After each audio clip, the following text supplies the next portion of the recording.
할렐루야. 오늘도 새날을 주신 하나님을 찬양합니다. 오늘도 말씀을 나누는 이 시간 성령님께서 이 말씀을 조명해 주셔서 이해되고 깨달아져서 이 말씀을 우리의 삶에 잘 적용하고 실천하는 성도들이 되시기를 주님의 이름으로 축원합니다. 오늘 우리에게 주시는 하나님 말씀은 여호수아 24장 말씀인데요. 14절 15절 두 절만 봉독해 드리겠습니다. 하나님의 말씀을 경청하시기 바랍니다. 그러므로 이제는 여호와를 경외하며 온전함과 진실함으로 그를 섬기라. 너희의 조상들이 강 저쪽과 애굽에서 섬기던 신들을 치워버리고 여호와만 섬기라. 만일 여호와를 섬기는 것이 너희에게 좋지 않게 보이거든 너희 조상들이 강 저쪽에서 섬기던 신들이든지 또는 너희가 거주하는 땅에 있는 아무리 족속의 신들이든지 너희가 섬길 자를 오늘 택하라. 오늘 오직 나와 내 집은 여호와를 섬기겠노라 하니. 아멘. 오늘도 이 말씀을 통해 우리에게 주시는 하나님의 음성을 듣게 되기를 바랍니다. 노년의 여호수아가 죽음을 앞두고 유언처럼 백성들에게 메시지를 남기죠. 지난 시간에 이미 한 차례 이제 유언을 남겨서 우선 말씀 잘 지키라고 교훈했습니다. 하나님을 더 가까이 하라고 교훈했고요. 하나님을 사랑하라 권면했습니다. 그리고 이제 오늘 온 백성을 세겜으로 불러 모아서 지난 이스라엘 역사를 회고한 후에 이 백성들과 신앙갱신 서약식을 거행하는 장면이 이제 오늘 본문의 내용입니다. 먼저 생각해 볼 것은요. 지금 이 신앙갱신의 서약식을 위해서 백성들을 소집한 장소가 어디냐? 바로 세겜이었다는 점에 주목할 필요가 있습니다. 1절을 보시면 여호수아가 이스라엘 모든 지파를 세겜에 모으고 이스라엘 장로들과 그들의 수령들과 재판장들과 관리들을 부르매 그들이 하나님 앞에 나와 선지라 그랬어요. 여호수아는 가나안 정복 싸움이 이제 어느 정도 마무리된 시점에서 이스라엘 백성들로 하여금 하나님과 이제 새로운 언약을 갱신함으로 하나님의 백성답게 다시 한 번 더 새 힘을 내도록 하는 신앙 갱신 서약식을 준비했는데요. 바로 이 작업을 세겜에서 했다는 겁니다. 왜 하필 세겜에서 이 작업을 수행해야 했을까? 사실 언약의 장소라고 한다면 지금 이제 실로에 회막이 있지 않습니까? 그러니까 실로가 더 적합할 것 같은데 회막에 있는 실로에서 하지 않고 왜 세겜에서 했을까? 그 이유는 세겜이 가지고 있는 특별한 역사적인 의미 때문에 그렇습니다. 우선 창세기 12장에 보면 아브라함이 처음 가나안 땅에 들어와서 하나님께 첫 제단을 쌓고 예배드리고 정착한 곳이 바로 세겜이었습니다. 뿐만 아니라 창세기 33장에 보면 하란에서 돌아온 야곱이 그 땅의 모든 우상을 묻어버리고 엘 엘로헤 이스라엘이라는 단을 쌓고 정착했던 곳 바로 이곳 세겜이었습니다. 즉 야곱이 아니라 이스라엘로서의 새 삶을 시작한 곳이 바로 이 세겜이었던 것이죠. 뿐만 아니라 이스라엘 백성들이 가나안 정복 전쟁을 위해 처음 가나안에 들어왔을 때 이 세겜에 있는 두 산 그리심산과 에발산에서 축복과 저주를 선포하면서 그 땅을 하나님의 땅으로 선포했고 그 결과 가나안의 첫 생활이 시작된 것이 바로 세겜이었습니다. 한마디로 세겜은 조상적부터 전통적으로 하나님의 백성으로서의 삶을 시작했던 첫 삶, 처음이 있었던 곳이 바로 세겜이었습니다. 바로 이곳에서 하나님과 그 백성들 사이에 다시금 처음 순간에 그 하나님에 대한 새로운 마음가짐을 다지면서 새 삶을 시작하려 하는 것이죠. 오늘 우리에게도 하나님과의 언약을 갱신하고 새로운 삶을 시작할 수 있는 그런 갱신의 자리가 반드시 필요합니다. 왜냐하면 신앙의 연수가 자꾸 늘어나다 보면 영적으로 성숙하지는 못했는데 자꾸 이런저런 사역을 맡게 되고 그러면 지치기도 하고요. 때로는 매너리즘에 빠지기도 하고 영적으로 나태해지기도 합니다. 심지어 세상과 타협하고 세속화의 물결에 휩싸이게 되는 일들도 있습니다. 이럴 때 우리의 삶과 신앙을 바로잡고 하나님 앞에서 새 삶을 다짐하는 신앙의 갱신, 예식이 필요한 것이죠. 특별히 우리 성도교회는 세례식을 할 때 가장 세례식과 함께 온 성도들로 하여금 항상 세례 갱신 예식도 함께 진행하게 되죠.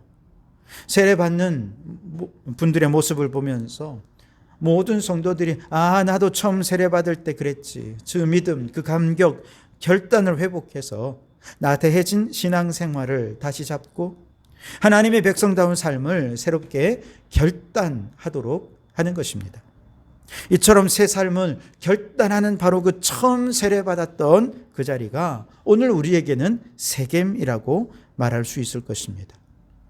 물론 오늘 이 시간에는 우리가 무슨 세례갱신을 하는 자리는 아닙니다만 적어도 예수님을 믿고 구원받아 구원의 은혜를 잊지 못해 세례식에 참석했던 그 첫 마음을 기억하면서 오늘 이 아침 다시 한 번 더 게으르고 나태해진 우리의 영혼을 갱신하면서 매너리즘에 빠져 있고 세속화되어 버린 우리의 신앙을 다시 한 번 더 갱신하면서 하나님의 백성답게 살기로 결단하는 이 아침이 되시기를 주님의 이름으로 축원합니다. 자, 이제 드디어 세겜에서 신앙 갱신 서약식이 시작됩니다. 자, 여기서 여호수아는 백성들을 향해 신앙의 결단을 촉구하죠. 오늘 우리가 읽은 14절, 15절 말씀입니다. 그러므로 이제는 여호와를 경외하며 온전함과 진실함으로 그를 섬기라. 너희의 조상들이 강 저쪽과 애굽에서 섬기던 신들을 치워버리고 여호와만 섬기라. 만일 여호와를 섬기는 것이 너희에게 좋지 않게 보이거든 너희 조상들이 강 저쪽에서 섬기던 신들이든지 혹은 너희가 거주하는 땅에 있는 아모리 족속의 신들이든지 너희가 섬길 자를 오늘 택하라. 오직 나와 내 집은 여호와를 섬기겠노라 하니. 아멘.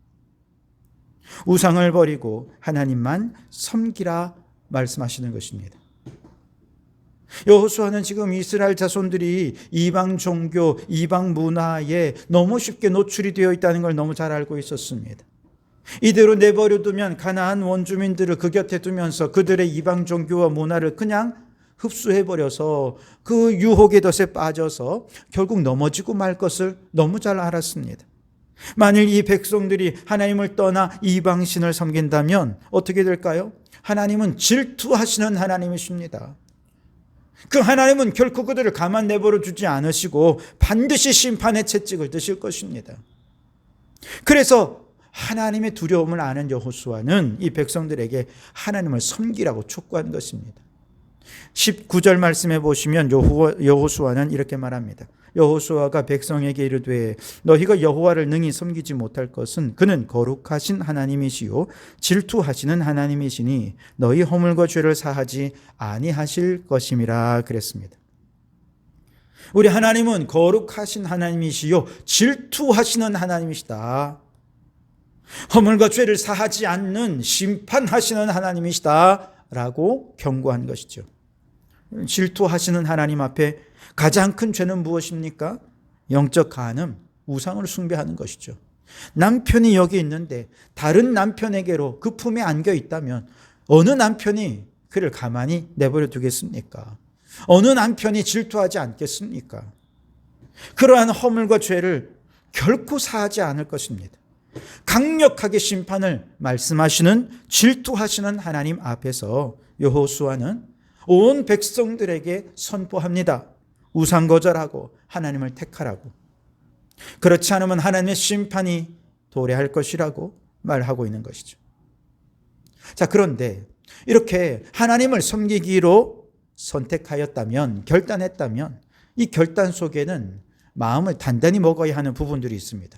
왜냐하면 하나님을 섬기는 그 자체로 많은 유혹과 시련들이 있을 것이고 그렇기 때문에 그 시련들을 하나님 찬송하면서 믿음으로 견뎌내어야 하기 때문에 이걸 각오하지 않으면 안 되는 것이죠.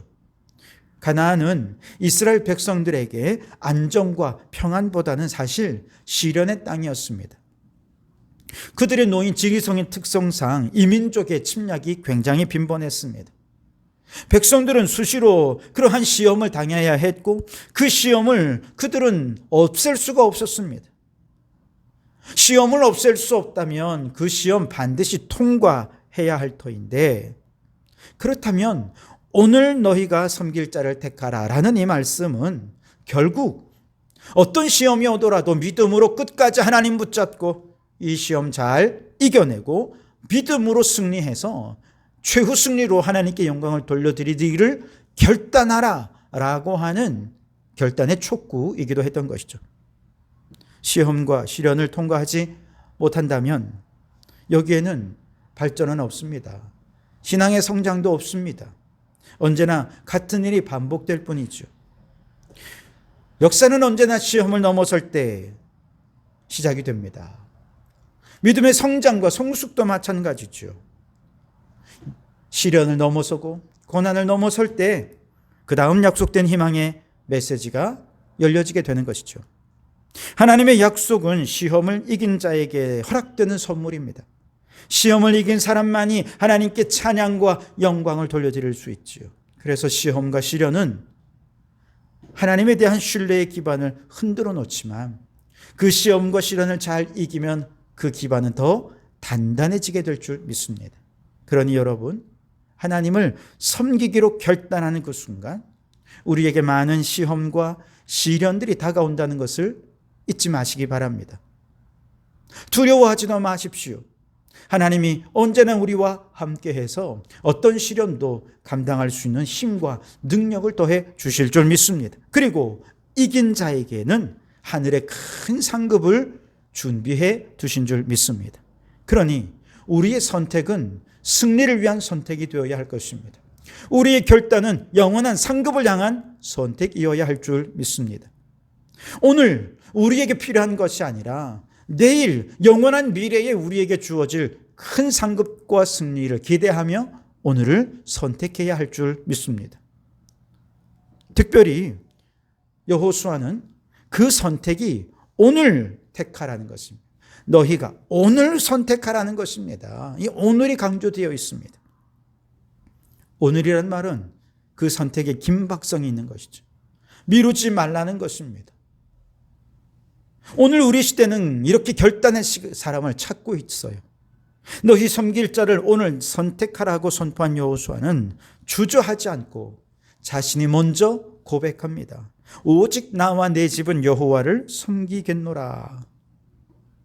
오직 나와 내 집은 여호와를 섬기겠노라. 온 백성들 앞에서 담대히 선포하면서 따라오기를 원하고 있는 것이죠. 여러분, 오늘 우리는 무엇을 선택하고 있습니까? 지금 당장 내 눈에 좋아 보이는 것입니까? 아니면은 하나님이십니까? 비록 시련과 결단이 있더라도 영원한 하늘의 상급을 주실 그 하나님, 오늘 우리가 선택해야 할 줄 믿습니다. 아침마다 일어나 이 여호수아와 같이 나와 내 집은 오직 여호와를 섬기겠노라 결단하시기 바랍니다. 영원토록 하나님을 선택하겠습니다. 선포하시기 바랍니다. 이 믿음의 결단이 있으면 우리 앞에 어떤 시련이 닥치고 어떤 유혹이 있다 하더라도 잘 이겨내게 될 줄 믿습니다.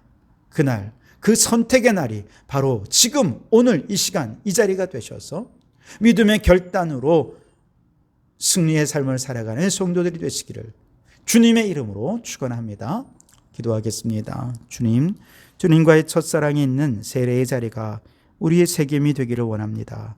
그래서 영적으로 게을러지고 나태해질 때 항상 첫사랑을 기억하며 첫사랑을 회복하고 하나님 백성으로서의 새 삶을 살게 해 주옵소서. 주여, 유혹 많은 세상 속에서 우상을 버리고 오직 하나님만 섬기기로 오늘 결단하게 주옵소서. 세상의 모든 유혹을 이기고 믿음의 승리자로 살아가게 해 주시옵소서. 예수님 이름으로 기도하옵나이다. 아멘.